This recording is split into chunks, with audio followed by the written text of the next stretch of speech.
Sila pa, tulungan dyan. Dyan yung ilaw. Ayan din. Ha? Ayan din. Sila pa, tulungan dyan.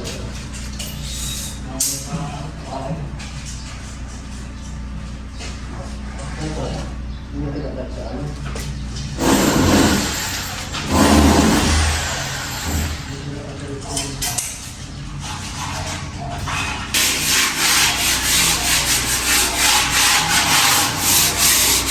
Chef, meron pala tong ano? Ha?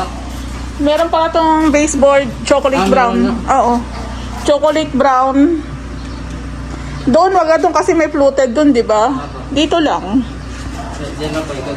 Diyan lang paikot. Oo, dito lang. Doon lang talaga sa pipinturahan. Sa tiles wala na, di ba? Sa tiles wala na yun. Yan na lang. Chocolate brown din daw. Ipadamay mo na yung PVC, yung tubo para isang anuhan na lang din. Ito na natin. Oo. Kukulang ba yung pintura natin na 1 liter, yung kulay brown gold? Sakto na yan, no? Oo. Sakto na yan. Baseboard lang ako.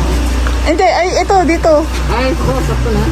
Yung, tanda mo yung baseboard, chocolate brown na. Eh, ba to? Brown gold to. Kailangan na kanina. Oo. Yung moldura, wala pa. Tatanungin ko muna. Hello po, magandang tanghali. Time check, 2:15. 2:15 ng tanghali. Gusto ko po kasing ngayong Tuesday po kasi gusto ko maikutan lahat ng projects namin. Kaya nag-start ako ng maaga-aga. Ayan. As you can see, yung ating gate is meron na po siyang pintura. Ayan, oh. So, bali may napansin lang po ako, yung pinaka-handle po natin is same lang yung pintura. Ang gusto po kasi dyan ni ma'am is black. So, papa-applyan ko na lang po ng black paint yan, mama yan. Siguro nakakalimutan ni Ray i-mention kay Kuya Joseph. Ayan. So, yung ating moldura daw according kay ma'am is same lang sa pintura ni Lumina. Ayan po. Tara, silipin po natin. Actually, tapos na po yung tiling works. Dito na po tayo mag-umpisa sa last naming ginawa. Kahapon nga po pala, dito sa second unit, sinukatan na po dito para sa mga glass works. Pero dito sa third unit, may mga pinipinish pa po kami. Ito po yung sinasabi ko, kulay brown din po yung pintura. Ang gusto po ni ma'am dito is black. Ayan. Mas okay naman din talaga black. Ayan. So, pwede rin naman po natin yan baguhin na lang. Ito po yung third unit na huli pong natapos lahat ng ating tiling works. Yan. Start na tayo dito sa bathroom. Yung bathroom po natin is okay na. Ayan, no. Tapos na po finally. Picture. Yung lavatory meron na. Then, yung mga accessories na lang po ang wala pa dito. Tapos, ito po, yung niche natin po pala. Ang niche po pala natin, pag meron kayong ibang tiles na gagamitin, ganito po yung pag-install namin. Dito lang po yung kanyang parang pinaka-background. Pagdating po sa siding, same po yan sa wall tiles natin. Ayan po. Tapos, ito natin i-install yung owning window. Papamasilyahan ko na rin po ito. Para pag sinukatan, okay na. Finish na siya. Ayan, okay na yung ating tiles dito. Oh. Ayan po. Ayan. So, no more alikabok na po kami dito. Pero sa pagmamasilya, tas magliliha, yun. Alikabok tayo doon malamang. So, wall tiles, okay na. Tapos na. Tiles natin dito, okay na. Dito rin po sa ating laundry area, okay na. Tapos na rin po yung ating mag-install ng tiles. Ayan. Dito po sa room, yung third unit, tapos na rin po yung ating tiling works. Ayan. Pwede na po itong installan ng ating kornisa. Meron pa siyang mga spacer. Oh. Ayan po. Same lang din po dito sa ating paglalagyan ng sliding window. Papamasilyahan na rin po natin yan para ma-finish na.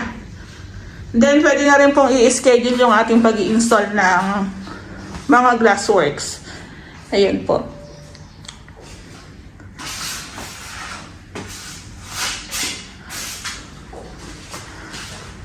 So, meron na rin pong masilya yung ating cove dito. May mga masilya na rin po dyan. Konting linis-linis na lang.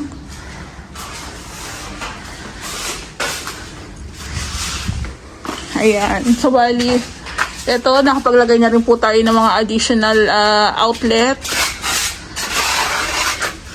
So, ayan, masilya. So, bali, last time nga po pala, ma'am, nagpapasok kami ng dalawang skim coat. Sinakay namin sa sasakyan. Nasita pa kami ng guard. Nagpasok po kami ng dalawang skim coat nung Saturday ba yun. Binagsak namin dito. So, ayun, nasita pa kami. Wala daw sa gate pass. Grabe, di ba? So, yung mga gate natin, okay na to. If may konting gas-gas, konting manipis, pwede po natin siyang i-retouch. Ayan po. Dito po sa second unit. Sa second unit naman po, ayan, okay na rin po yung tiling works. May pintura na yung ating extension. Napahira na ng pintura. Ayan. So, i-ask ko pala si ma'am kung anong pwedeng pang-retouch namin dito para maging maganda siya. I mean, maging glossy. Parang gusto ko something na glossy ang itsura niya kasi syempre, bugbog na sa alikabok. Tapos, tawag dito, medyo parang medyo kupas na. So, a-ask ko si ma'am kung anong prepared niya na gawin namin dito, kung lalagyan lang ba ng sealer o gusto niyang lagyan ng pintura para maihabol din namin just in case. Ayan po. So, check na rin yung ating additional outlet. Ayan po. Ito po yung second unit. Na-applyan na rin po siya ng pintura. First coating pa lang, no? Ayan, first coating. Tapos, ito, additional outlet. Meron na. Ayan. So, ang kagandahan din po pala na, ma'am, sorry ang kagandahan din po pala na hindi pa natin nalagyan ng mga glasswork is na-finish po siya at the same time nalagyan po siya ng pintura. So, pag nagkabit po ng glasswork dyan, maganda na siya kasi pinturado na eh. Same lang po dito kasi pagpasok ko kanina, ito po yung napansin ko. Ayan. Sabi ko, bakit may pintura dito? Ayan. So, okay yun. Okay po yun. At least, ayan, okay. Pag naglagay tayo dito ng glasswork natin, ayan, okay na. Kumbaga, may pintura na siya. Unlike po dun sa kabila na hindi pa namin siya napinturahan. So, same lang po dito. Pag naglagay po ng sliding door, ayan po.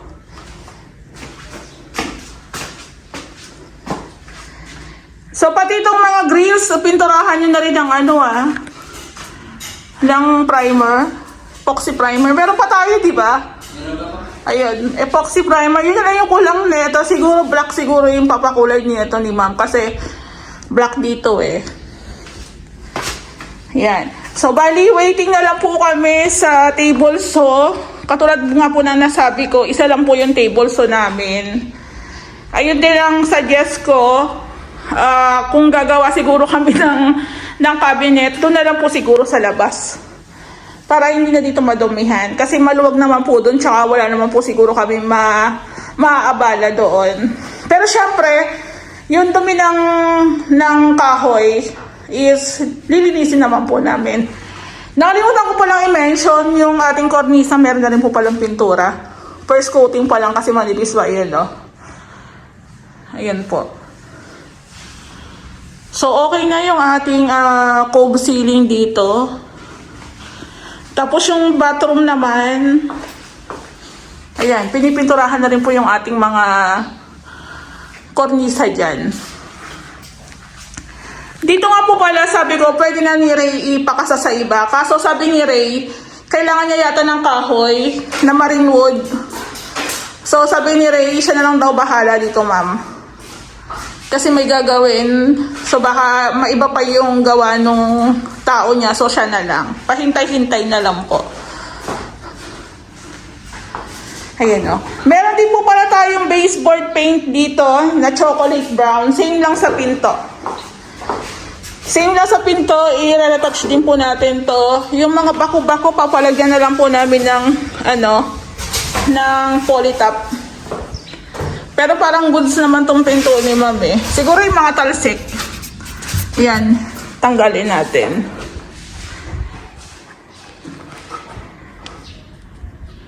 Ayan, nakakangalay lang. Ganda na, oh. Ang linis pong tingnan. So, yung pintura ng gate ni ma'am, yung pinaka 2x6, same lang yan dito sa may ating metal spandrel. Hindi naglalaya. Pero medyo light lang yung pintura natin.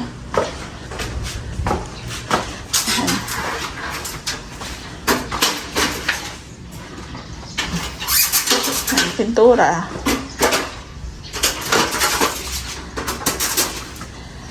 Sabi yung mga PVC, pag nagpintura ka ng black dito, isamay mo na yun. Ano pa tayo? Yung gago? Same lang? Ah. Okay. Parang diretso na ng kulay niya. Okay. Sige. Yun lang ang black pa lahat. Sabi niya gusto ka naman eh. Para same na lang, no? Pwede. Tapos yung handle, black Nakalimutan sabihin sa'yo ni Ray. So, alam nyo na, yung ating mga accessories dito is panghuli na talaga. Ayan. So, dito sa ating third unit, ito po yung okay na siya, na meron na siyang yan, nilipat po muna yung ibang gamit dito. Since okay naman na po tong isang unit. So, ito po yung sinasabi ko sa inyo na dapat na pinturahan na dito. Ayan o. Pinturado na. So, merong mga patsi-patsi dito na hinabol ng masilya. Ayan po.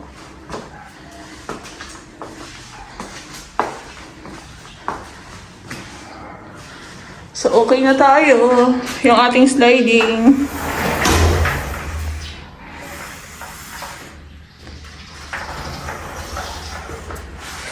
Yan.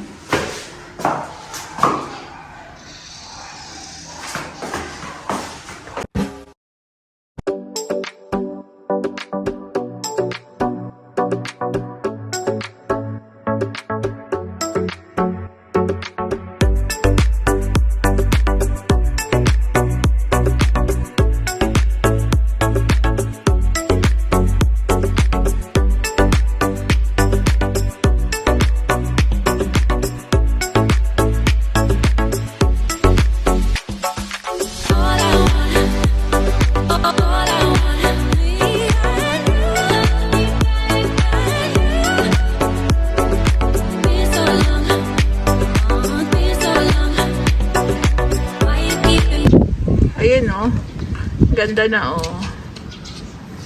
Yan, pinipinto. Wow. Mas lumutang yung ano niya, handle niya. Ayan, ang ganda na po. So, perfect na perfect din po talaga yung weather natin. May init lang.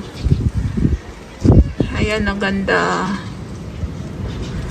So, sa tatlong unit po natin, ayan po, ang ganda ng design, pare-parehas.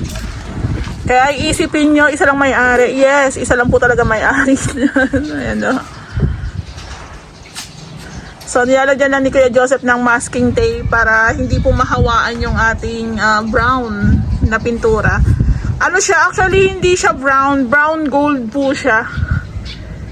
Actually, dun sa sinansakin ni Ma'am na design, na sa gate po, ganyan na ganyan din po talaga yung kulay. Parang papunta siya ng orange. Parang brown, gold, orange po siya, combination. Ayan, nilalagyan na po muna siya ng masking tape. Ayan.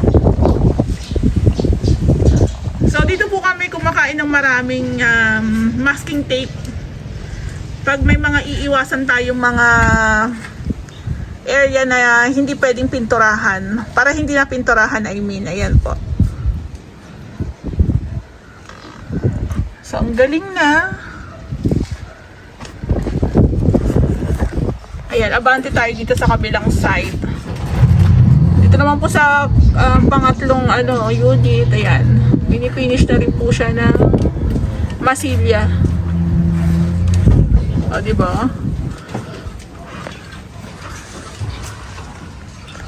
So, konting kembot na lang. Cabinet na lang kami dito. Madali na lang yan. Kaso, syempre, pag finishing, medyo tumatagal din tayo gawa ng matrabaho kasi. Maraming preparasyon. Yung nga po pala natin, deco stone po natin dito, nakaiman pa yung sealer. So, lalagyan pa natin ng sealer yan. Medyo maglalong yung color niya lalo pa yan magiging talab na talab kasi para siya magiging wet look. Tapos pag nalagyan pa yan ng mga ilaw, yan ang ganda na. Yung pong 2x6 natin, i-retouch din po namin yan kasi ayan ang alikabok niya na. Papagulungan pa po natin ng ng pintura yan yung 2x6 na yan. Ayan very good na, okay na